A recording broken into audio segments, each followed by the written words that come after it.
Welcome back to Movies Are Life. Today is an extra special episode because we've reached the pinnacle of our journey through the 50 best rom-coms list. That's right, folks. We're wrapping it all up with the number one film, When Harry Met Sally. We did it. I can't believe we made it here. It's been quite the ride, exploring the quirks, laughs, and love stories that have made us believe in movie magic and maybe even second chances. And what better film to close it out than the timeless, endlessly quotable classic that redefined friendship and love. We'll dive into all the reasons why When Harry Met Sally has earned its crown, from its iconic script by Nora Ephron to the unforgettable chemistry between Billy Crystal and Meg Ryan, and of course that legendary diner scene. But the real question is, does this rom-com truly deserve its spot at the top? I'm excited to have the duo from the Second Best Picture podcast, Kyle Radford and Brandon McMinn, join me here in a sec to help me break this classic down, and we'll see if it holds up under the weight of the number one title. After that discussion, make sure to stick around as Whitney joins me to give her quick thoughts on this classic film.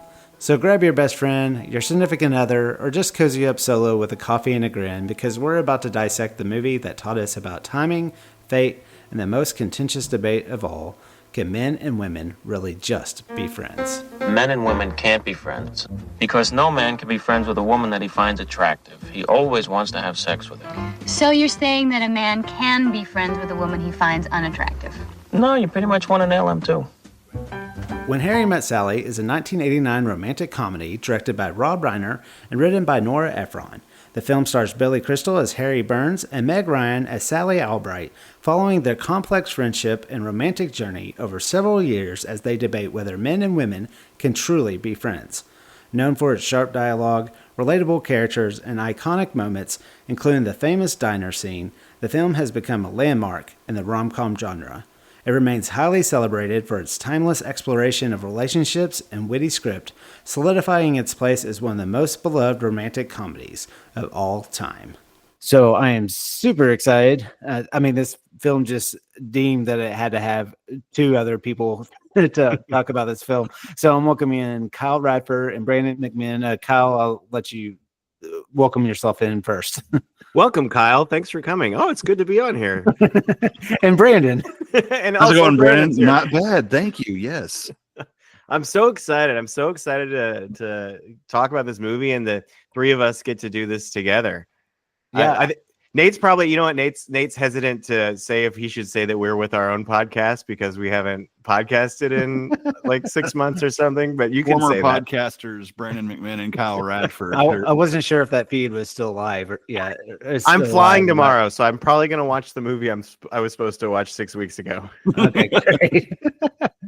Well, Rob Reiner, when he was making this film, I'm sure this is what he imagined was three white men dissecting his romantic comedy. Protestant white men. So, just kind of diving into this movie. I think we're all kind of on the same page. Generally, I love this movie. You two love this movie? I love this movie. Very much. And we've been on mic for 3 minutes, so I gotta say this is my wife's favorite film. So this is a big one for the McMinn household. There's more to come on that a little bit later. But yeah, absolutely. Totally on board with you guys. Yeah, I wanted to come in with my contrarian hot take, but damn it, I just love this movie. I know. You can't do it to this thing. This thing's a masterpiece. So. Do you all remember when you first saw this movie? I do. I was probably 11, 12 when we had it on VHS at my house. But it was one of those movies my parents had that you didn't, I'm watching Back to the Future all the time. They have like Ruthless People and When Harry Met Sally, like grown-up movies, stuff like that. But I remember vividly watching this film and being shocked at how liberally my father had stolen from it. And like my dad did, Matt, I'm sorry, I have to have Judge's timeout all my life. And when I saw Billy Crystal do it in that diner, I was like, everything I thought about my life is wrong. When I watched this the other night and he did that, I was like, oh, Brandon does that all the time. Stole it from my father. Now, to be honest, let's say I come by that one honest. Trickle down joke telling. Yeah. Kyle, any early memories? Yeah, I was trying to think about that tonight. When I remember watching it is in college. We had this on DVD in our apartment. I remember Miles and I, another one of our roommates, I remember watching it all the time, but I think I probably saw it for the first time in high school. I think me and my girlfriend at the time watched it, but I don't remember it until college. And then I remember watching it a lot. Yeah. I'm probably in the same camp as you, even though this movie, just because of its impact, I mean, you two host a show all about Oscar Best Picture nominees, and it, especially in that heyday of Billy Crystal hosting the Oscars, it seemed like When Harry Met Sally always had a clip of some sort when they used to do montages, especially with the famous diner scene. I feel like it's a movie that even though if someone hasn't seen it, they almost kind of feel like they have, or something like that. Yeah, But it's one of those like Casablanca or Wizard of Oz. When you actually watch it, you're like, oh, I've seen this movie in other movies 20 times. Like this was the archetype for this type of film that then they just kept on making afterwards. Yeah. Well, also this thing, I mean, Ted Turner, when he had TNT, that they got this pretty cheap from Castle Rock, I think. Okay. So not quite as much as Shawshank, but this thing was an on old network Shawshank TV. two-step. Yeah, it was like this. You could find Harry Met Sally a lot on TV in the 90s. Yeah. We didn't all have cable, Brandon, with your privilege.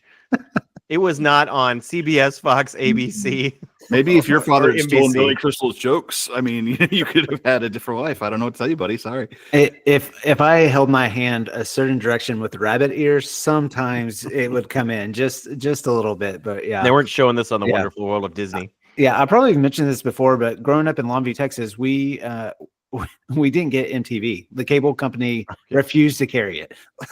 Principal stand. So Buddy, And I'd that's say- why Longview, Texas is the utopia that it is today. exactly. Oh well, I mean, I just think this movie, like just watching it, I watched it last night, and you just rest into it. You just kind of fall into its lap, and It's like a warm blanket of a movie. yeah, It's wonderful. yeah. So And comforting to watch. I mean, maybe you could really kind of nitpick maybe like a scene that doesn't belong, but I feel like everything just flows perfectly. I don't know how you all feel about that. Yeah, I don't think there's a lot of wasted in this script, for one thing. I mean, they say in a film a page is a minute, and if it doesn't need to be there, you cut it because it's time's so precious, right? This thing doesn't have maybe one too many clips of the wave of the Cowboys or the Giants game, but no, it's perfect. Like that, the idea of two friends sharing something so horrible but still participating in the wave. I'm like, that's real friendship. That's what guys do. We absolutely would have done that if we were having that horrible of a discussion and we're like, hang on. There we go. And I love the framing device of the couples telling their story throughout. Mhm. I think it's leads you through the movie so well, and then to end on them is great. But no, yeah, not a wasted minute, because I mean you're developing their relationship the whole time, and hanging out with them and seeing why they have or don't have these feelings for each other, or why they have these complicated feelings for each other. I don't know. Yeah, not a wasted scene. Yeah, and I like how even though the two stay who they are, I think it does a great job of, like, as you get older, you do change, but the core of kind of who you are, it stays the same. And I like that. Like, especially Harry, he definitely matures in a lot of ways throughout the film, but especially his like outlook on life and just especially the dialogue between the two is just wonderful. Well, he softens and she hardens a little. Yeah. yeah. Well, I even laugh. Spoiler: they get together at the end of this movie. But I did think it. I did think it was. I always cut it off before then. I was gonna finish it tonight. Oh man, what a waste. But very much, and we'll talk about the end later. He very much, in lots of ways, tells her that he loves her. And we actually never hear the words "I love you" come from Sally's mouth.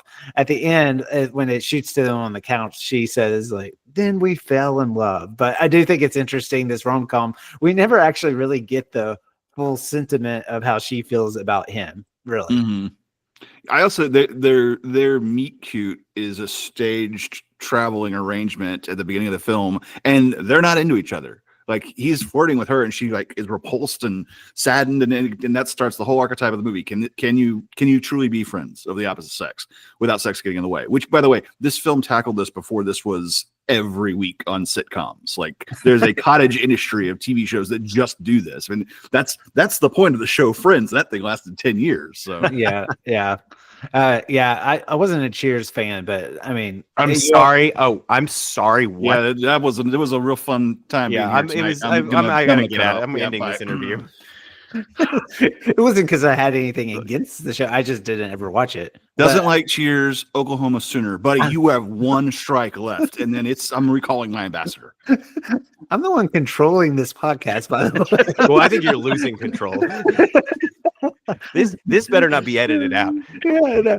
I never said I didn't like Cheers. I didn't watch Cheers, but I was. Let's Roll that back. Yeah, I'm pretty sure I heard Cheers sucks come out of Nathan's mouth. So you know when there is. But you always hear about the Sam Diane. Was Mhm. that since I didn't watch the They were show, characters on the show. right? So, I know, but did they have this friend relationship that was? Theirs was more of the moonlighting, can't stand each other, but the passion Yeah. gets to them type thing. But I think of the Ross and Rachel, the whole will they, won't they throughout the entire arc.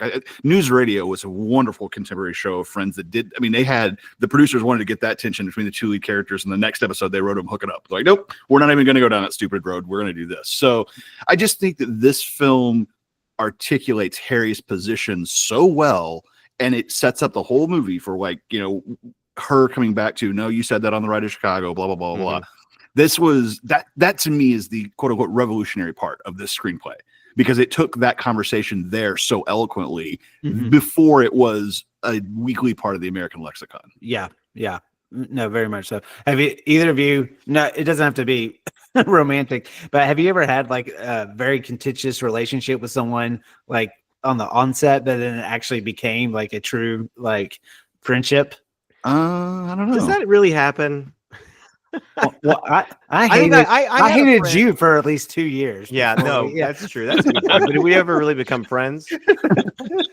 I guess, there might be people that I didn't like, that I realized that I didn't understand them, or I was jumping to conclusions maybe ahead of time. Maybe I think I was always reading them wrong in those situations. Yeah, I think I have a similar examples of that, of oh, I know that this person is not for me, and then after spending time with them and getting to know them, giving them a fair shake, you're like, oh, you're not who I thought you were. I was jumping to the conclusion of it there.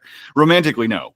I mean, Kyle will vouch for this. Other than my wife, usually the horrible people I would bring around to social events just stayed horrible. Well, So, we hated all of the people. That Yeah. he was with.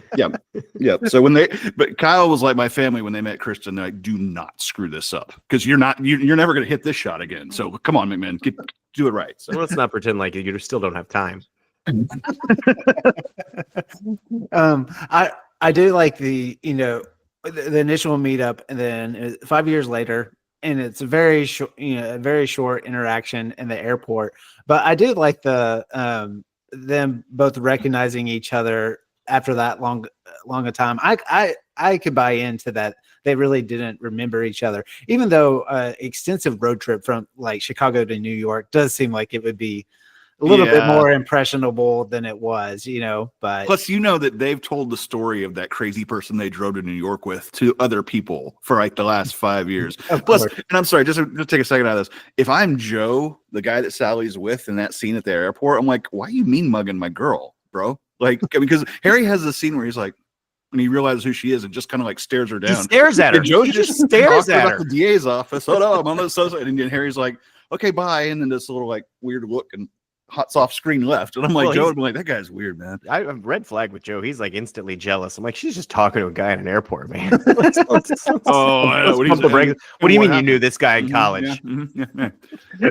well, and Harry brings the creep factor in again into the bookstore, where he's just staring her down behind the self-help book or whatever like that. This is not a great tendency. And how great is the character of Marie, who's lurking stalker guy over there. You should go talk to him. He's cute.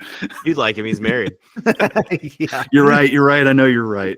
Carrie Fisher is wonderful in this She's film, by the way. so good in this. This film made me sad. I wanted to see this actress do this kind of stuff a lot more often. Yeah. I know. During this, I was trying to think of all the non-Star Wars work that she did, and I'm like, well, she was in Shampoo, and she had that cameo in Jay and Silent Bob Strike Back, or Dogma, which I think it was Dogma. And like, she really didn't do enough. Yeah. I mean, she was a writer, but she was in the Blues Brothers. Blues Brothers. That's yeah, true. yeah. Well, she was a script doctor forever. Wasn't She was a script doctor. Yeah. Yeah, and it was kind of weird even towards the end of her life. Did you all ever watch that show Catastrophe? Yes. She was great on Catastrophe. Yeah. But have you ever? I've listened to her memoirs. Have you read those before? Oh no, Brandon, you had that movie. You had Postcards from the Edge. She was okay in that, but that was no. Did she act in that, or was that based on she her wrote life? that. That's based on her life. Yeah. That documentary is good with her and Debbie Reynolds. Like towards the end, it was a few years before they both died. Yeah, her story is fascinating. Like growing up the way she did. Likewise, so the Harry's counterpart, Jess, played by Bruno Kirby. I really like him a lot about this. I remember I didn't have time to really dive into it, but he was in City Slickers, correct? Yeah, he has the best. He has the best monologue in City Slickers. He's the one that talks about his dad. Yeah. But I thought you were going to think about baseball cards there for a second. Didn't him and Billy Crystal have some kind of falling out or something? I feel like is that why he wasn't in City Slickers 2? No, more money. He was in City Slickers. He bounced from that because he was really allergic to the horses. Like he had to have a medication every day to be on set. So, welcome to our City Slickers podcast that Nate's hosting. I don't know. But ably replaced by John Lovitz. I don't know if they had a falling out as more as I feel like Crystal quit having a wingman in his movies. Like, well, have you ever seen Forget Paris? I was just about to say, I haven't seen Forget Paris. I haven't seen My Giant. Bruno Kirby could be in all of these. Who knows? I mean, it's the guy that played. He voices the Godfather on The Simpsons. Who's that guy? Joe Montana. Yeah. He plays the Bruno Kirby character in Forget Paris, but it's so obviously like Bruno Kirby would have been a lot more schleppy with it. They play him much more debonair. So I don't know. I feel like Crystal was like, no, my guy's gonna be the guy. Oh, I love them together. And when they go on the date where they're trying to set each other, they're trying to set Jess up with Sally and Marie with Harry, and it goes so bad. Like he is like he just immediately alienates her, I guess, with what he's saying, and they just fall for each other. That's what I like. I like their separate story, the separate relationship story going on with their best friends. Yeah. Yes. And how they're all rooting for. Oh, we've been praying for you. We've been praying for this or whatever. I think that. Oh, you always get into the best friends at the end of this, don't you? Yeah. But like them as the best friends, it's such a strong part of this, and you need that. Other than just having Harry and Sally, you need that other relationship and them getting together before and them not having a scene where like they're getting divorced or anything like that. You know, they're just a stable relationship running alongside this movie. Yeah. Where do you two stand? Just maybe. Well, I guess Billy Crystal in this movie, but then also, how do you just feel about Billy Crystal as an actor, as the comedian who's been in Hollywood for so long? One of my top fives. Really? I am a Billy Crystal fan. I think City Slickers is a wonderfully poetic film that has a lot more to say than just cowboys and yuppies doing stuff. I mean, I think that movie is absolutely poignant. I think this film is brilliant in the way it does things. I think Billy Crystal gets away with so much because he's Billy Crystal and people just love him so much. So he's allowed to do more poignant, meteor type conversations in his rom-com-y stuff.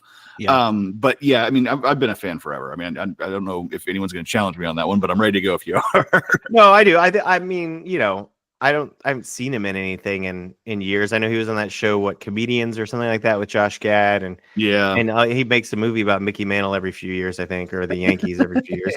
I'm watching that. I think, you know, Billy Crystal. I guess the Billy Crystal shtick or whatever is probably a little tired to me at this point, but I mean, 80s, 90s Crystal, that was to me. He was just under Robin Williams is who I thought was one of the funniest people alive, and you get them and Whoopi Goldberg together for comic relief, and that was just it. That was the Trinity. Yeah.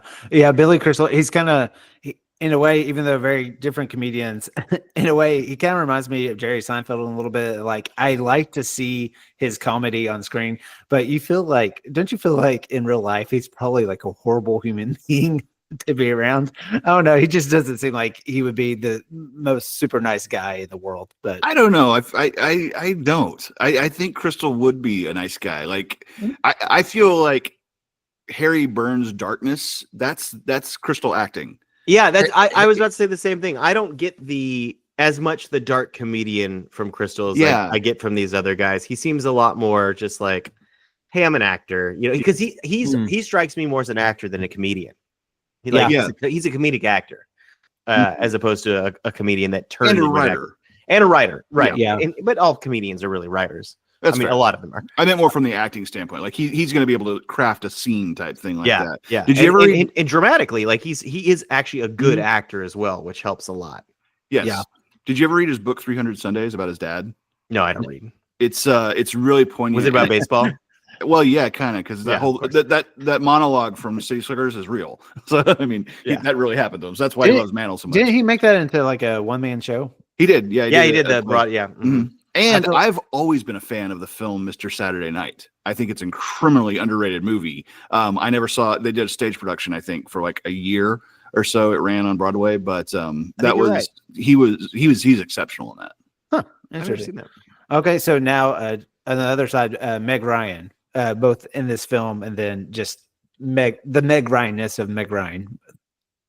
Kyle, you go first. I did first on Billy Crystal. I mean, just cute as a button, right?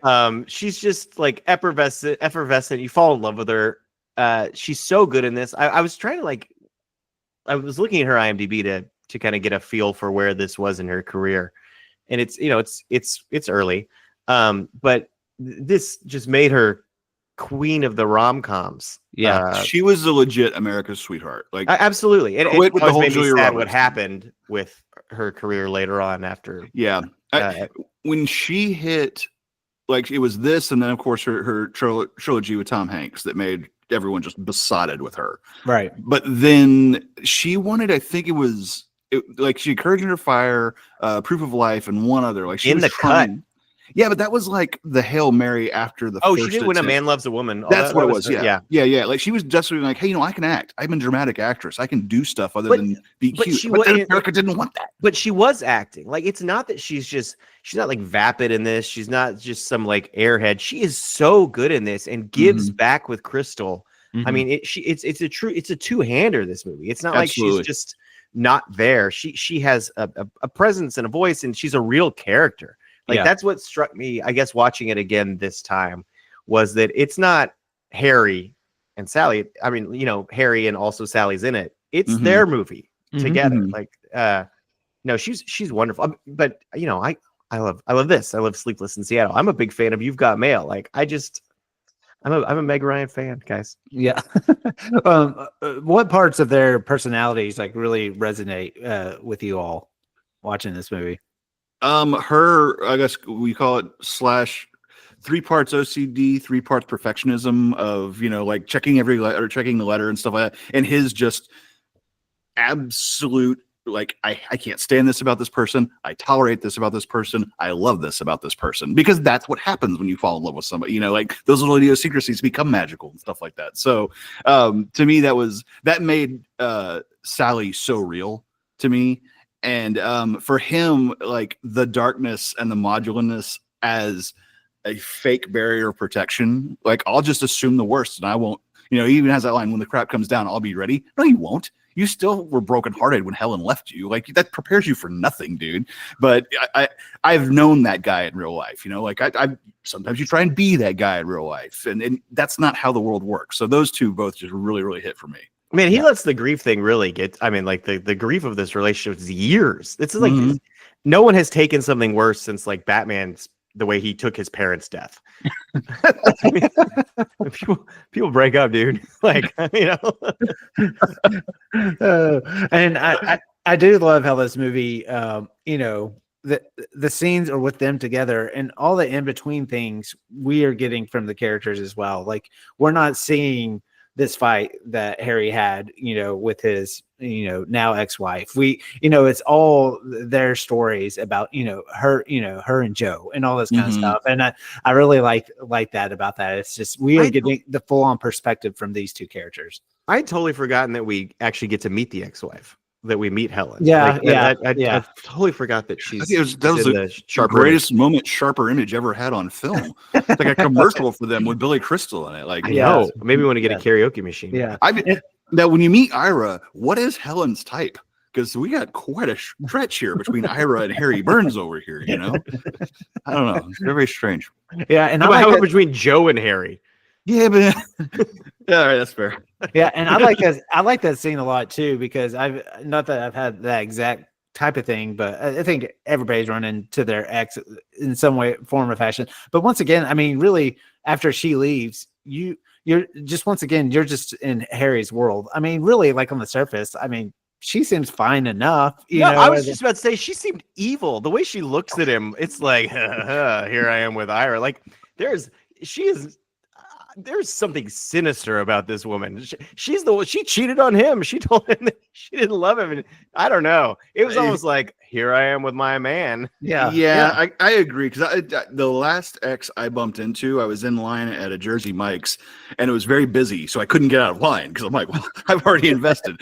And honestly, we had maybe a 30-second conversation before it became so awkward and banal. Like, how you been? Good. Okay.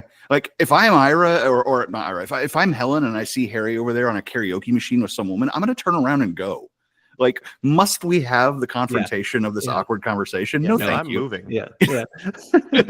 So not romantic at all, but that just reminded me. So we went to a water park. This was a while back, but anyway, when you go to a water park as a family, I mean, especially, I mean, you guys know me, I have no beach bod here or anything like that, but there's just, you kind of get into the mindset. Families are here. Nobody's seeing me, like, okay, whatever. So we're in line for this big water slide. So, not moving very fast. And there's someone behind me and it's an employee, a coworker that had been fired, like, and we knew each other, but not super well, but anyway, still that's an awkward conversation in itself.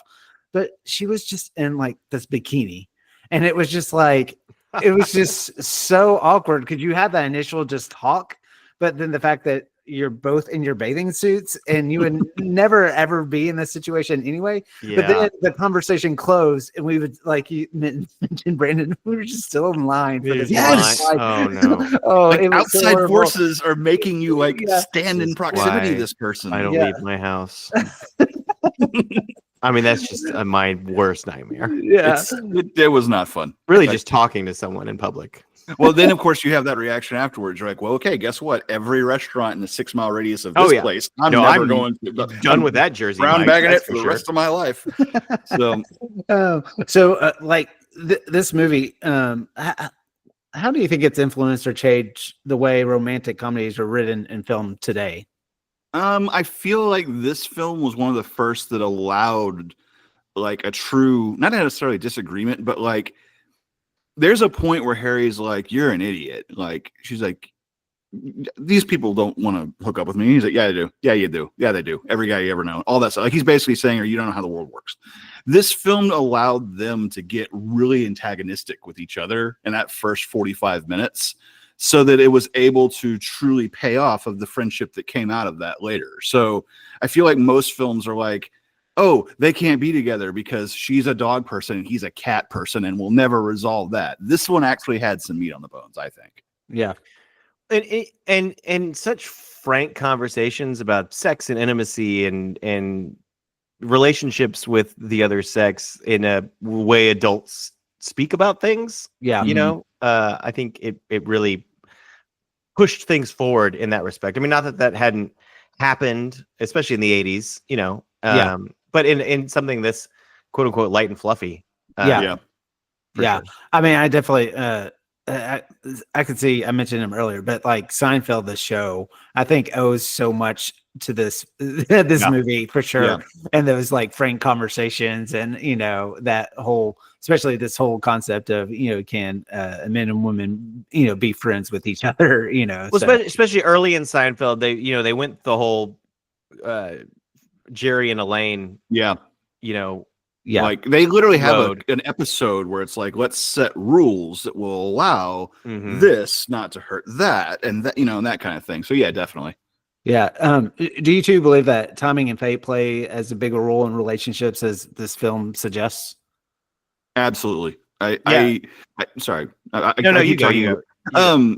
Look, my wife and I knew each other for years before we ever went on a date and everything like that. And honestly, had we not, I was not the kind of guy she was looking for 5 years before we got together, and vice versa. Like we weren't there. Like I always said that my joke is God kept us apart so we could get ourselves together. So when we finally were there at that moment, it worked so well. So I absolutely, fate, all those things you want to assign it to, I don't know, but I definitely think timing is a huge part of what clicks, what doesn't, the lessons you learn from past stuff, all that stuff has to come together. And when it clicks, Paul Reiser's book Couplehood has this really good comment. He says, if it clicks, you don't need to explain it.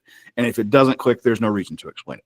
And I think that's true of relationships as a whole. Sorry, you go ahead, Rev. No, I was going to say the same. I think timing and all those situational factors have so much to do with it. My wife hates when I talk about this, but I don't believe in soulmates or the one, or there's one person forever and all that. I think there's so many things. It has to be the right time. It has to be the right situation, season of your life, the other season of that person's life. There's so much more that's involved. Harry and Sally couldn't get together in 1977 or whenever the movie starts. Like they needed to be at that point in their life. They needed to have that time together, have that time apart. Like that's so much more important than just like, this is my one person. Yeah.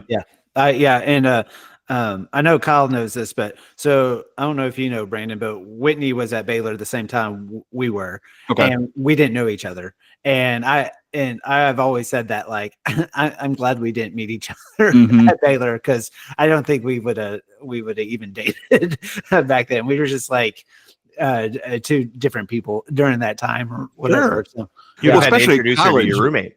Oh yeah, that's not good. Yeah, but I mean, college, you're still finding out who you are. You're not a fully formed human until like you're 25.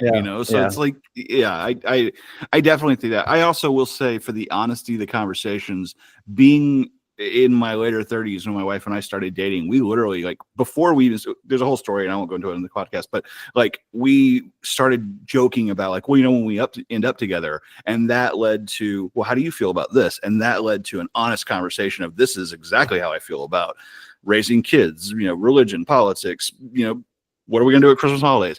Before we ever actually got to the dating part. So the frank conversations that Harry and Sally have with each other, I think do pay off, because it's like they're being totally honest, exposed. He even has that whole monologue about it when he's at the batting cage with Bruno Kirby. He's like, I'm not lying to this woman because I don't want anything from this other than just the friendship. And then I think that sets the stage for the love that comes at the end. You know what I mean?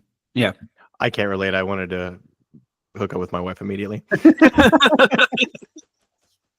So I mean, tons of memorable scenes and lines from this movie. Any particular one that stands out to you all? Well, of course, the judge's timeout for me, just because the nostalgia factor there. But I've liberally stolen the line of, I have a theory that hieroglyphics are just a comic strip about a guy named Sphinxy. I think that is a brilliant joke. Oh man, when we were in the Museum of Natural History in that room, poor Kayla, she had to listen to the entire monologue. I was speaking in the voice. You did the voice too? Yeah, of course. And she's like, "Are you having a stroke?" Please, to repeat after me. Pepper, Pepper. pepper, Pepper. pepper, pepper. Pepper. Waiter, there is too much pepper on my paprikash. Waiter, There is too much pepper on my paprikash. on my paprikash. But I would be proud to partake of your pecan pie. Oh, no. But I would be proud But I would be proud to partake to partake of your pecan pie. of your pecan pie. Pecan pie. Pecan pie. Pecan pie. Pecan pie. She didn't look off camera and see Rob Reiner encouraging her to say the line back to you. You guys just talking about that. I even forget what the joke is, but I like when he's telling Sally about one of his dates and talking about how she didn't find him funny, and he says a line and she laughs naturally. Yes, at yes. the joke. And I think probably the three of us can relate to this, that like we've all like married someone who gets our sense of humor. And I really like that moment because he's like, yeah, see, you get, Or at you least know, did you it get one the-" time. Yeah. Yeah. I've always loved the Pictionary scene. Oh, but Baby Fish Mouth is sweeping the nation. You do say that one quite a bit, honestly. Yeah. Just a Pictionary. They don't use the word Pictionary, but that game was just like on point at that Mhm. time. Yeah, You know, yeah. this movie Well, I came think Win, out. Lose, or Draw was on TV. Yeah, probably yeah, at the yeah, time. yeah, We need to yeah. play that game. Yeah. That's when you already talked about the wave, Brandon. I Mhm. love the scene with the wave. So I said, Helen, when did you make this arrangement? She says, a week ago. I said, you've known for a week and you didn't tell me? And she says, I didn't want to ruin your birthday. I Yeah. did too, because it kind of strangely enough, like with my male friends, I think we've had huge heart-to-heart talks like that before at like these big public games before. I don't know if it's because you're like don't have to make complete eye contact with one another or whatever, but yeah, I've had some very like big conversations in games like that. So I love that Yeah. scene. Yeah, So, it's the safety diversion. If it gets too real, we can be like, "Man, look at that play," and we can bail out of the conversation the second we need to. right, Yeah. exactly. For those of you listening at home, by the way, the second Nate said that, Kyle and I started nodding vigorously, saying, "Yep, absolutely, we've both done that." Kyle and I have done that at ball games together. It's true. You mentioned it, Kyle, just the use of the elderly couples throughout the movie, just brilliant. I mean, they're so cute, but also just a natural way to like segue us into the different scenes and stuff. I really, those moments just hold up really well. And that's when those are the breaks in time, right? I haven't seen this in 3 days, but Yeah. it's when they break in time, right? Where Yeah, we yeah. go forward. They do Not- one yeah. more when they're like hanging out a lot, Okay, like, but they show the progression of time, right? Yes, Yeah. yes. Yeah. And that's It's, such a and clever it's way to usually do a that. jump in season or a jump in like we went from hey let's go get dinner to now we spend Christmas together. Well, get and it's the such a tree when together. it's story wise, it's such a great reset. Yeah. Like because you get completely invested in their story, and then you're resetting on a new scene with them. They've changed, they've dropped the curtain. Somebody did a nice little monologue, and then they raise the curtain again, and it's a different set. Yeah. And if anything, it kind of like connects you back to real life of, because most people have these type of stories, and it kind of brings you back to like, oh yeah, like everybody, has their own little moment or story to tell. And so I really like that a lot. And they're real stories that have been punched up, Mhm. Yeah. given by actors. Yeah, Right. it's actors reading like a real thing. But yeah. it comes off so authentic. Mhm. Yeah. It really does. Yeah. And then, I mean, the diner scene, I mean, that's, I almost wore my Katz's shirt, but I was gonna say, see, I didn't watched wanna- that scene and I'm just like, I didn't want to man, I change want shirts. a Reuben from I Kansas know. I so so bad. Caleb walked by when that scene was happening. I was like, man, I just want a pastrami sandwich. Right? I mean, Harry's eating it's like about a big old brick, and I'm just like, good. oh, that looks so wonderful. Ugh. So you've been? Yeah.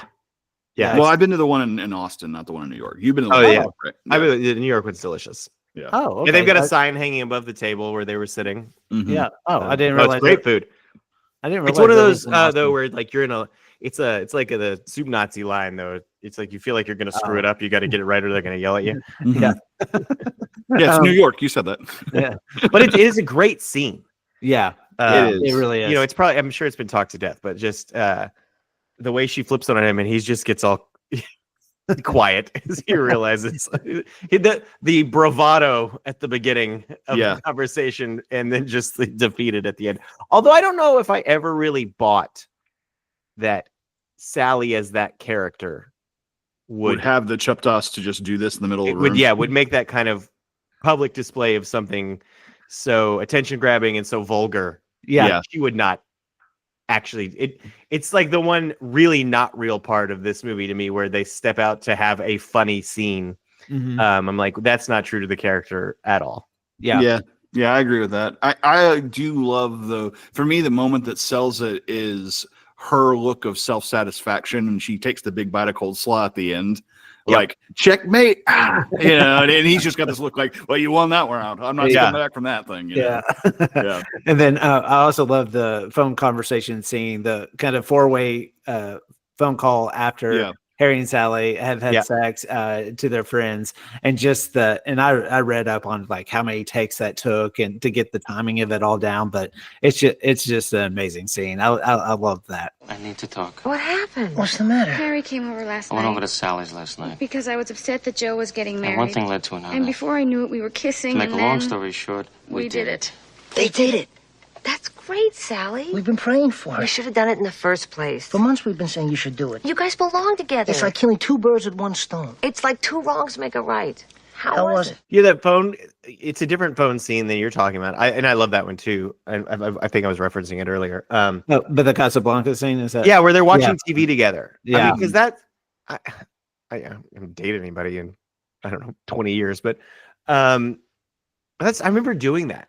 Yeah. I remember being on the phone and watching TV with someone, watching the same thing and just kind of talking, but not really talking, just watching the movie together. And I've always loved that scene because it was so specific and real. Yeah. Like, yeah. No, Yeah. I miss that. You used to call me. We used to watch TV together. You know, We did. I miss, no, I wish you do- would have just moaned. No, but you're right. Like the last call at the end of the day type thing. Like Yeah. them filling that void for each other before they realize that they're actually falling in love with one another. And type it's so well shot with the split screen, and even the Mhm. pillows match up at the top of the frame, like Yeah. perfectly. Although, can we spend a minute on what the amount of stuff Sally has in the bed? Like when she says goodnight and puts, Oh like, my gosh! 2 books, a notebook, or like, I'm like, were you doing your taxes in there? What the heck's going on over there? Oh well, that's Kayla. In the middle of the night, I roll over. I'm like, "What the hell is this?" And it's just like a 3-ring binder and a box of Kleenex, and like this. What is this? A carburetor for a '57 Chevy? How many pillows do you all have on your bed? One, If it's two, if it's three, made up four, for guests, 5, 6, 7, 8, 9, 10. You have 10 pillows on your bed. 10 pillows. Oh, That is 6 too many. We have 4. We have the 2 we use and the 2 that come with the bed. And the first thing we do is take those off, and we're done. No, it's absurd. Our pillow budget is with this some I don't know if she has a second job or where this money's coming from, because the amount of pillows in my house is insane. You can't sit on the couch. Listen, I'm not saying Along Came Polly is an important film, but its message about pillows is spot on. yeah, I was trying to do a count in my head. I think we have 15. I was going to say, I saw you go through your hand 15? a couple times there. I was like, So there's he's no on room tr- on he's the there. bed. You can't actually get No. on the bed if it's No. made. No, Right. no way. Mm. Yeah, So is your floor just like a pillow trampoline by the time you go to bed at Can night? you tell where the floor pillows transition to the bed pillows? yes. very My much. God, how do you go to the bathroom? You have to like navigate where the actual floor is. It's like that scene in Indy 3. They're Yeah. just dropping. I don't. I just pee myself. The pillows soak most of it up. So Yeah, it's no yeah, big yeah. deal. Those shams. Yeah. Movie musings. I did wonder. Have you actually seen Casablanca before? Yeah. One of the great. Okay, good. I just want to make sure. I mean, if anybody's listening to this that hasn't seen it, go watch. Go watch it. Casablanca is wonderful. Yeah. Yeah.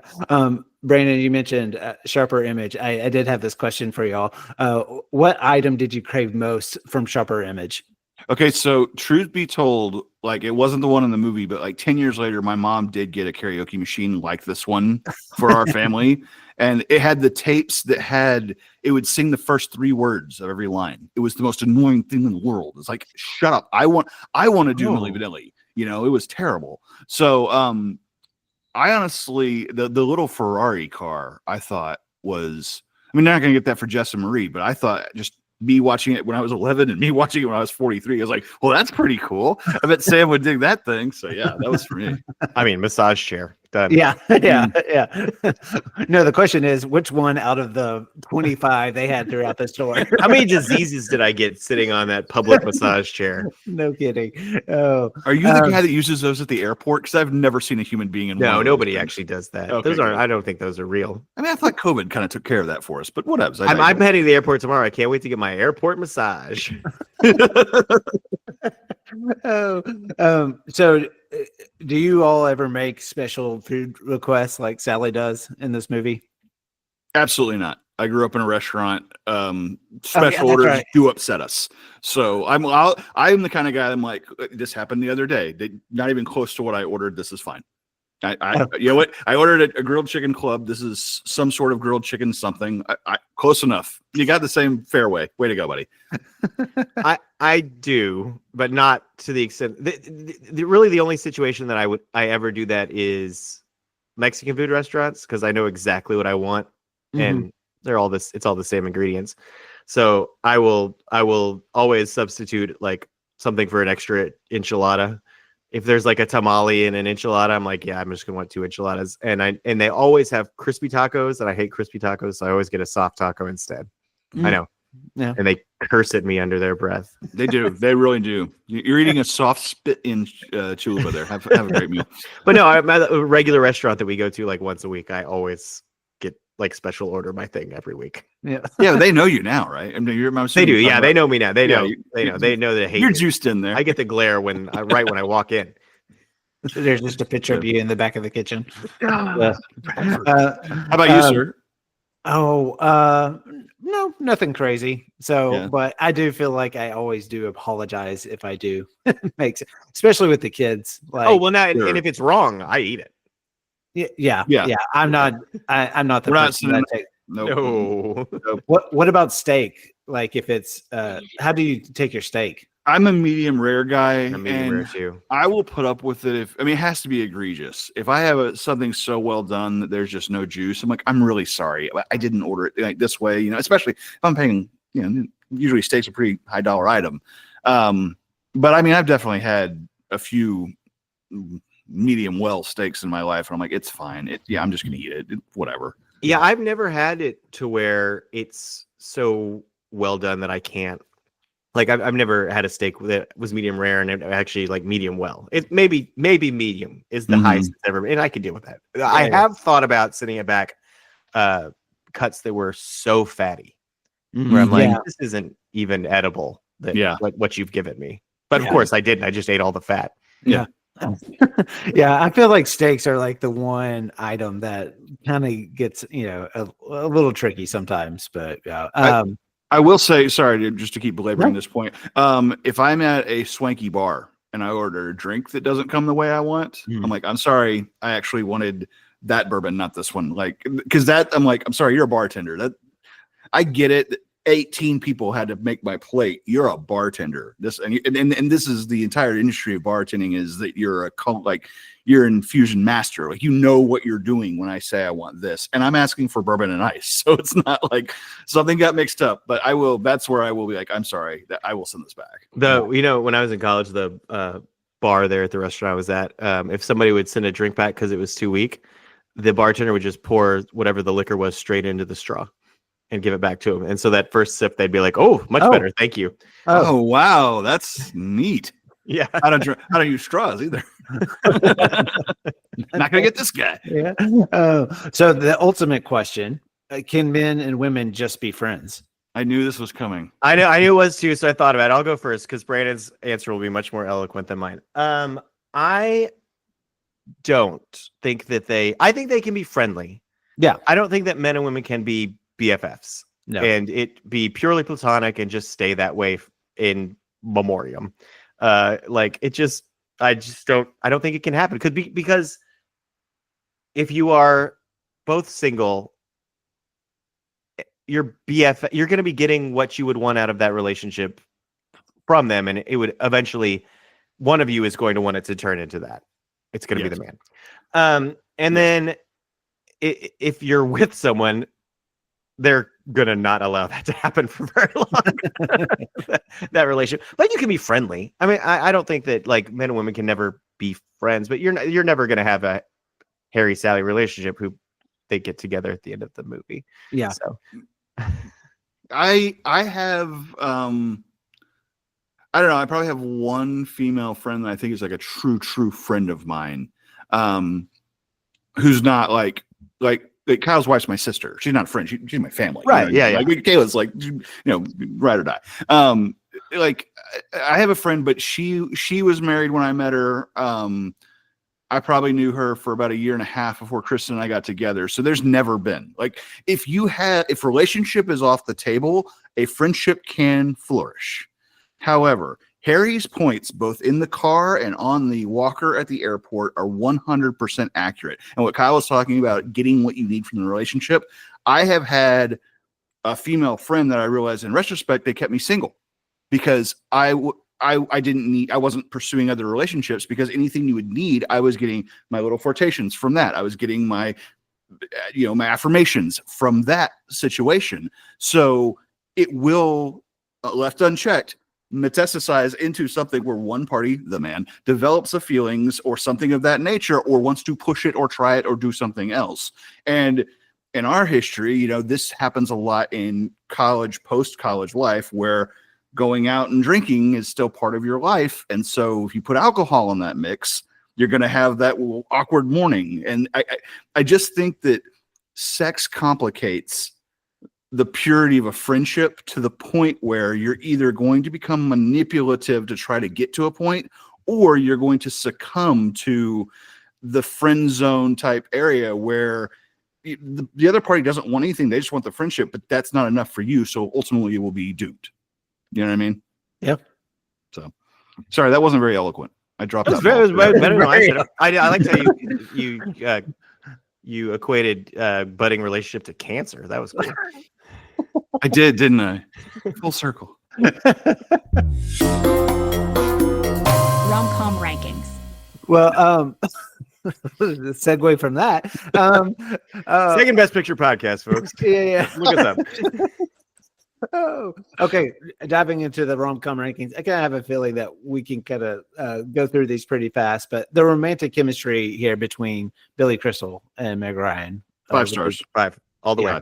5 stars. They are perfect together. Yeah. I would listen to them talk about their lunch order because it's just that entertaining. Well, that's how a lot of the movie is, them talking about their lunch order, and it's completely captivating. And they play so well off of each other.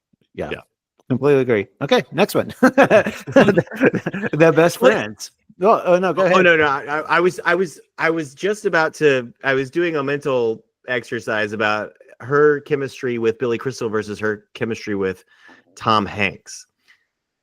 And in Seattle, they're never together. No, so they really don't have any on-screen chemistry. Same thing with You've Got Mail. Too, no, right? they do. They're antagonistic the whole time until like the half, and then they become friends. But it's not as good as this. But it's also very different, very differently done. All 3 of the Tom Hanks films have plot contrivances to keep them either apart or on a desert or like a tropical island, like all that stuff. Like that's right. Joe versus Volcano, I think, is a wonderful film, but it is a strange film and it is an odd script. It's a weird movie. Yeah, I mean they don't make that anymore. Like Broken Lizard would have to make something like that these days. This film is so lived in. Like we're talking about, like the whole movie is them talking about their lunch orders. It's like you know these people, you've met these people before, you've interacted with them in your life. The mark of the ability to make the captivating attraction or pull between Harry and Sally over the most mundane, nonsensical stuff. That's where you see like people do fall in love that way. Lightning doesn't always strike at weddings and high school reunions. It's usually at the DMV. You know what I mean? It's something mundane that becomes amazing. So yeah. I wonder how her chemistry was with Russell Crowe in Proof of Life. Not good. Well, I know off screen it was pretty good. I was gonna say it was the old Joey thing. if you don't have chemistry on stage, guess what? So you're the person that saw that movie. You and Dennis Quaid. It was not good. It was not good. If you walk out of a movie going, I really like David Caruso, you have gone to a bad film. Yeah, right. Hey, we all like Jade. And Pamela Reed. I love Pamela Reed. She was totally horribly used in that film. Sorry. Welcome to our Proof of Life podcast. So we kind of touched on a little bit the best friends aspect. I almost feel like we both talked about how great Carrie Fisher and Bruno Kirby are here, but I almost feel like this movie is the reason for the trope that we find now in so many movies. But I'd give them 5. What about you all? I would give them 5, not only for their individual story, like, and I think Kyle said this earlier, like following them is a wonderful little parallel to Harry and Sally's journey. But I also think when Jess and Marie find one another, it validates a little extra part of Harry and Sally to each other. Because if my best friend likes her best friend, there's something good here and positive. Because, like, they have so many scenes where, like, Bruno Kirby's like, this relationship's not good. You're kidding yourself. Something's wrong here, type thing. Them all getting together takes that off the table. So I think there's almost like a little extra layer of validation coming from them. So yeah, 5 on my end. Well, and to me, the thing that really makes it a 5, and probably the best example of this in a movie, is that they're in their own movie. They're not. They're not waiting in the wings to come out and just support the main character, and then they disappear and they don't have their own life. Like they are really their own characters doing their own separate thing. Like I love whenever they fight about the wagon wheel coffee table, and she's like, "I will never want that coffee table." Like they've got their own love story going on. Yeah, that's not the movie we're watching, and so it really elevates them as characters. Can we spend a second though on the fact that they have separate lines to their bedside phones? Yes, I did think that was I know peculiar. Landlines aren't a thing anymore, so we don't really experience that at all. So it can happen now with our cell phones, but that was literally like, all right, I love you. Let's get married. Let's move in. But I'm keeping my home. Like, we're going to have separate lines to our deal. So I was like, anyway, that's a little bit strange there. But yes, Jess is my model, by the way. Like, I want to be able to be like, oh, it's in the den. Like when my friends are having coffee and showing the back of my book jacket. That's Jess has the life I'm going for. I loved all of the 80s hardcover books, like that 80s font with the giant titles of the books on there. Oh man. What book is Crystal reading? Is he reading Misery when she calls him? Oh, I don't know. I don't think. No, it's not. It's not Misery. Because I thought it's a Robert Ludlum book or something. Oh, it like is, that. isn't it? I thought it was Stephen King. Yeah. But no, I'm right there with you. And the like the photo of of him with the glasses and stuff. I'm like, that's what that would look like. That's exactly how that would go. Also, even though you kind of see it coming that they're getting together, how fast he calls that cab. Bruno Kirby's character does, and they just hop in. Yeah. Actually, it almost feels like the film was sped up a little bit, like the frame rate, just to kind of show how fast. It's that's a hard screech moment right there. Yeah. Well, I don't feel like walking anymore. I'll go with you. Good. Taxi. So full disclosure, I didn't because I watched this last night. I didn't have a chance to really listen to the soundtrack. I kept waiting for you to send me a link to it. Oh, I'm sorry. I did. Well, I did always remember even seeing the CD in the store and knowing the soundtrack was, it was all Harry Connick Jr.'s score.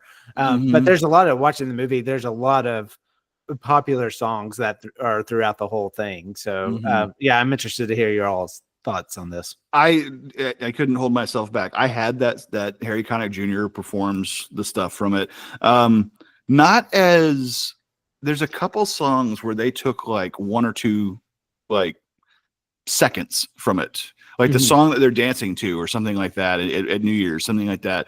Not that great of a song, but his version of Sleigh Bells Ring, White Christmas, I guess, or Winter Wonderland or whatever. Yeah. I'm like, gee whiz, that's just Christmas to me. Like them buying the tree and all that stuff like that. And we actually, Kristen, we have a set number of films we watch every Christmas, and this is on our list. And I think maybe 2 minutes of it is at Christmas, but it's so strong that way.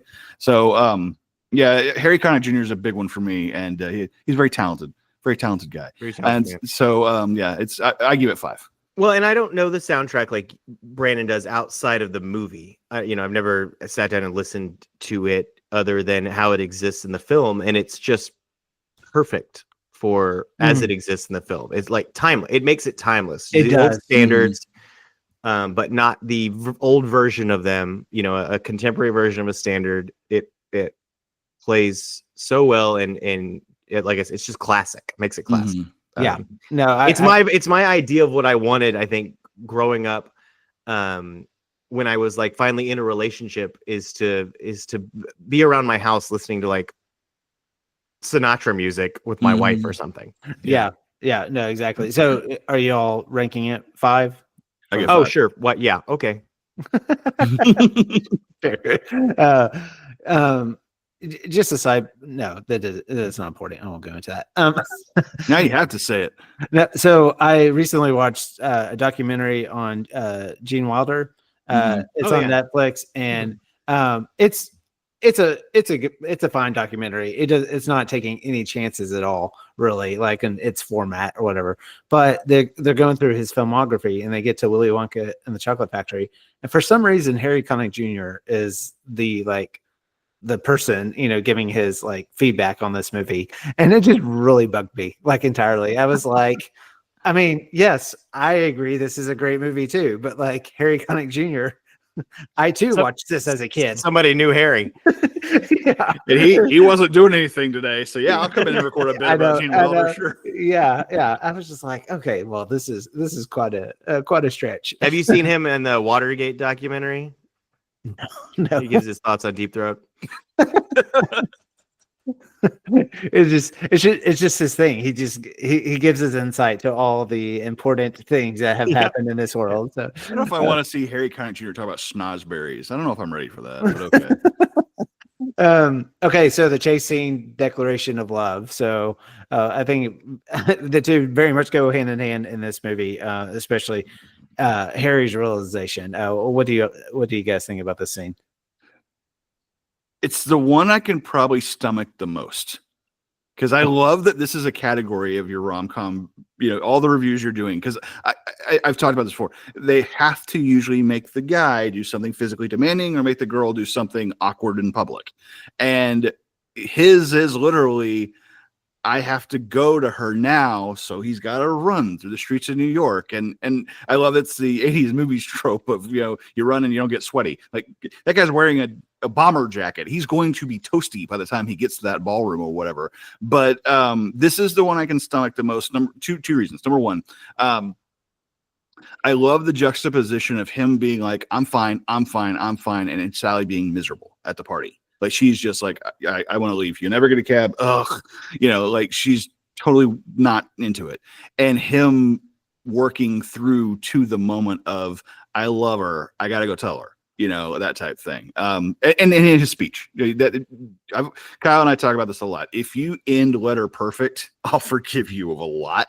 And this movie just nails the dismount with that speech. So yeah, I love the speech, and I love the way the speech then turns into them just having one of their conversations about what's going on. I've always thought the running was a little silly. really, yeah. Nate, whenever you talk in your podcast about the chase scene, I always think about Billy Crystal running at the end of When Harry Met Sally. Whenever you say that, and I'm always like, okay, I mean, that's it. Just always struck me as a very trailer type moment. Like, let's get him running. Let's get some movement in there. But I think, like Brandon says, especially now, I don't tolerate the declaration of love. I think it's so well done and such a great speech. No, yeah, and I love it. I tolerate the running. Yeah, I'll let that slide. Yeah. And there was one moment watching it this time, before he starts said run. There's actually voiceover that comes over of Harry, kind of explaining what he's thinking about, and it kind of threw me off a little bit because that hadn't really been used yet in this movie, and that was like, I actually didn't think it was needed even really to justify like what happens, but I did think that it just, that one more than anything, I kind of felt like it might have come in as a note from the studio, like, trust your audience a little more on that one. right, yeah, but yeah, certainly. I love the dialogue at the end, for sure. Well, and I was reading that that wasn't, initially they weren't going to end up together, and then they decided, Efron and Reiner decided, I mean, that'll be the more crowd pleasing ending. But they're like, but that's not the real ending. Like, these people really don't end up together at the end of this movie. Interesting. In our world. Do you think they're together now? No. After they got married with their coconut cake with their you don't? very heavy sauce. I just don't see Harry ever being truly happy. I see a very good Dateline episode of when Harry killed Sally, because what endeared her to him, he was like, "Nah, I can't have it anymore." And Keith Morrison being like, "So it was the chicken sauce." He's like, "Yep, that's what it was. Couldn't do it." And he goes into one of his little tirades, and that's it. I can see her like, she's like, and yet another little comment. Thank you for the quips. I think we've had enough quips today. Maybe we could live without the wisecracks. Could you stop it with the voice? It was funny the first time. Hey, we're not taking the kids to the museum. You're gonna do that stupid voice all day long. Yeah. How do you guys rank the chase scene here? 4, I guess. Okay. Oh, I'm gonna. This is where my fandom of the film comes in. I'm gonna give it a 5 because it ends so well. Like the payoff is worth it. Yes, it's fluff to get us to that point, but it works. Yeah. I got a little hung up on the voiceover thing, but That's interesting you say that. I've never put it 2 and 2 together because I always thought that was part of the past dialogue they put in there. But you're right. He narrates when he's like sitting on his bed, like eating Malamars and stuff. Yeah. I had never really put that together before. Yeah, but I'm gonna split the difference. I'm gonna do 4.5. So All right. yeah. All All right. right. Rewatchability. 10 out of 10. Yeah, 13. Yeah, Okay. this is a fantastic film. I was actually a little unsure about watching because I hadn't seen this movie in a long time, but I had seen it so much. I'm like, man, am I going to be into it? You know, is this a movie that I've worn out just in my life and I've never really felt the need to go back to? And absolutely not the case. I was instantly in. In fact, I thought, you know what? I'll watch half of it tonight. I'll watch half of it tomorrow night. And then I sat down and ended up watching the whole thing. I was hooked. Yeah. It's hard not to get hooked into this one. I give it a 5 as well. Very much enjoyed watching it. Would watch it again easily. And Whitney actually brought up we were in Santa Fe a couple of summers ago for her parents' 50th anniversary, and the house that we had an Airbnb, and it had a really huge game room. And somehow this movie came up on the screen, and everybody was like, I was doing a puzzle. Somebody else was doing something, but it was just on, and you just hear people laugh here and there. It's just like that type of movie. And you mentioned the word timeless, Kyle, and I think that perfectly sums it up. So, Brandon, is this your holiday viewing, or will you be watching this again in a few weeks? No, we're watching it again. Okay. Yeah, I mean, we watch this film quarterly in our house. Like, you know, I can get Kristen to watch Die Hard one time a year because of the violence, but we'll watch Harry Met Sally probably 3 to 4 times a year, just because, like you say, everything you guys are saying is 100% true. Plus the nostalgia factor, plus the just you love seeing these people come into the same problems and work through them the same way. It's comfort food. It's very reassuring. Yeah, it was wonderful. Why do you think this has endured as a top tier romantic comedy for so long? I think that the enduring longevity of this film rests solely on the shoulders of the chemistry between Meg Ryan and Billy Crystal. Harry and Sally, if they don't work as well as they work, this film is a cute little thing that came out in the 80s that people talk about. The script is iconic. The shooting's wonderful. All the things we talked about, great. But that core relationship is so strong, it makes it that transcendental rom-com that people just keep coming back to. Yeah, I think, Brandon, you kind of hit on it earlier when we were talking about Joe versus the Volcano and Sleepless in Seattle and all those, that there's some plot mechanism or some plot device that I think always separates the audience maybe a little bit from the characters. And this is just, everybody has that experience with when they've either dated someone, maybe the person they ended up with, maybe the person they didn't, but that connection you have, that friendship, how that person really becomes your friend, and the conversations you have, and the deciding if this is the right person for you or not, and kind of that push and pull. And it's so universal. I think watching this, everyone's like, yeah, I've been there. I've done that. You know, I've never jumped in a volcano before. I've never had called into a radio show before, but everyone's had these conversations with their friends and with their partners. So it's just so relatable. And then, like you say, the chemistry between the two leads is just outstanding. I'm just glad you've stopped faking orgasms at delis. Yeah, now I do the real deal. One bit to commit to. And that's the one he chose, folks. Oh my gosh. I wasn't planning to end it this conversation about this movie on that note, especially I mean, it's literally the climax. All right. Oh. I'll give you a little bit better of a swan song there, Nathan. I will say I'd be remiss if I didn't mention this. As I said, this is my wife's favorite film. Kyle didn't know that. And for those of you who don't know at home, Kyle was my best man at my wedding. And he gave a speech. And at the end of the speech, he said, I guess the thing is, when you realize who you want to spend the rest of your life with, you want your rest of your life to start right then. And he quoted my wife's favorite movie that moment. And she looked at me and she's like, did you tell him? I'm like, no, I didn't. And so the synergy of that is just as if I needed one more reason to love this film. That was another special moment in our life. So thank you, Rev. I appreciate that. You really killed it that day. So Happy to always have someone write my speech for me. I thought you were going to say he had a fake orgasm on stage. that came later, and then we had to leave, and we're not allowed to. We did not get the deposit back because that's again, as Kyle mentioned, he does the whole show now. Well, I really appreciate this. I will say I'm going to bring in Whitney later on to give her thoughts because she was a little upset that you two were getting the mantle to talk about this number one film. So anyway. Well, I'm so excited that it's number one. I mean, Yeah. some of the turds you've had me watch for this series that we've just been offended that they're even included on the list. I'm so glad we ended up with this at number one and not like Made in Manhattan or something. Right. Yeah. I'm sure if you really took this list and people can really make great arguments for certain movies and all that kind of stuff. But I do think this movie, it would be like, if you took a lot of different personalities, the consensus would end up being this movie, I believe.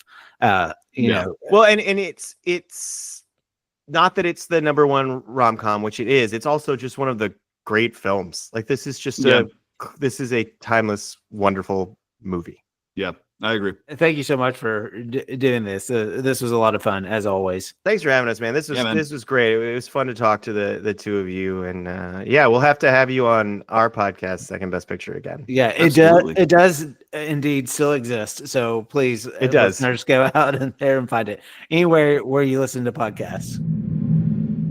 Okay, now I'm welcoming in Whitney, mainly because she was really offended that I had Kyle and Brandon on to talk about this movie. I am very offended. You I also don't understand yeah, it. you also wanted to reenact the diner scene, right? Yeah, For sure. For everyone to hear. Yeah, exactly. So I am offended. Let's go back to that. yeah, why are you offended? Well, because it's the number one rom-com. Yes. I should be your number one guest. That's it. You're always my number one guest. Well, apparently not. Two guys. Not even just one. The other guy and his best friend. He couldn't even just have one. It doesn't make sense. Well, they have their own podcast, so it's like having a whole like legit podcast on as a guest. Yeah, but that you didn't have like. I don't know. I'm just offended. Well, it's not like they did. I knew they loved the film, so I mean, it's a the discussion. Everybody is like on board, so at least it wasn't like I didn't bring on people that Didn't dislike like it. this. Yeah. I'll give you that. but Yeah. I'm just saying you can't ever be friends with somebody else besides the person you're with. So I feel like you cheated on me. Did you?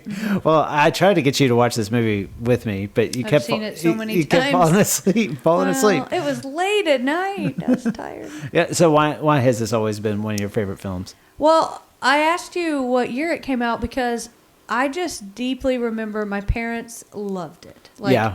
I mean, just loved it. And we talked about it all the time. And so I don't know if I saw that immediately Yeah. in the theater. I would have been 9. Yeah. So probably not, but maybe. I don't know. Yeah. Yeah. This definitely seems like a I Stephen love Jennifer Meg, film. Oh my gosh. I love Meg Ryan. And my parents just love the older people telling stories about their life because Yeah. they love storytellers and they loved how it was all woven together. I mean, we talked about it and talked about it and talked about it. So I just felt like it was just like part of my growing up. Yeah. Yeah. Do you think this was a movie that you watched a lot, like when you went to college with your friends? I did watch it, and Yeah. I watched it with my niece Maddie, and we watched it on breaks. I feel like anytime it was on, we watched it. if I would have been allowed to rank, I would have definitely given it a 5 on rewatchability. Yeah. So, not that you have the list in front of you right now, but do you think it being number 1 deserves the top spot? Yeah, Yeah. I do. Why I is think that? it's just like the epitome of a rom-com. Yeah. So it has like a chase scene. It definitely has the best friends. I mean, but it also tells a really good story, and it's not like overly cheesy Yeah. in my brain. Yeah. It's Definitely. written really well. I like it. Yeah. Any other closing thoughts at all? That's all I get. What else do you want to say? I don't know. Your Nothing. I just A really favorite scene? It's one of your favorite scenes. Oh, I mean, I just love how she orders. I just like all of it, how it repeats itself. Like, she's the same. Yeah. He's the same. Yeah. Now, I will say, she is like such a catch, and I just think he is a bump on a log. Like, I am always kind of bothered that she likes him, but that's probably my biggest complaint about the movie is that I just think he is a doldrum. Yeah. And I never liked the doldrum. Yeah. But I guess he did have to chase her at the end, but just barely. Yeah.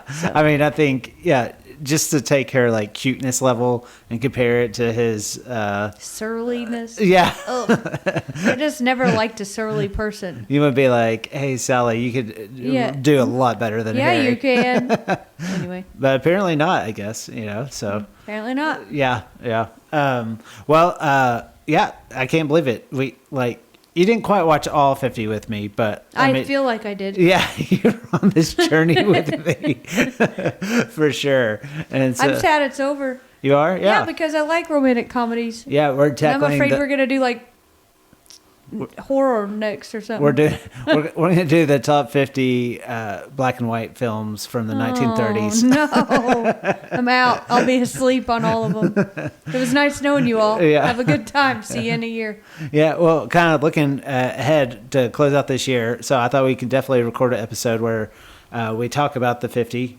So I've compiled everybody's ratings, and so we'll kind of see how this one, if it stacks up with the rest of our guests. We did a podcast where we talked about the halfway mark. Do you remember that? Yeah. So, and you were really mad because Still mad about that 500 days of summer. You're probably going to make it number 1 because you tanked it. What? You tanked it. I You tanked gave it it. all 5, and you brought on a guest that would also give it all 5. Of course, it's going to be up there. I didn't know what my guest was going to give it. Well, you picked out who to bring on it.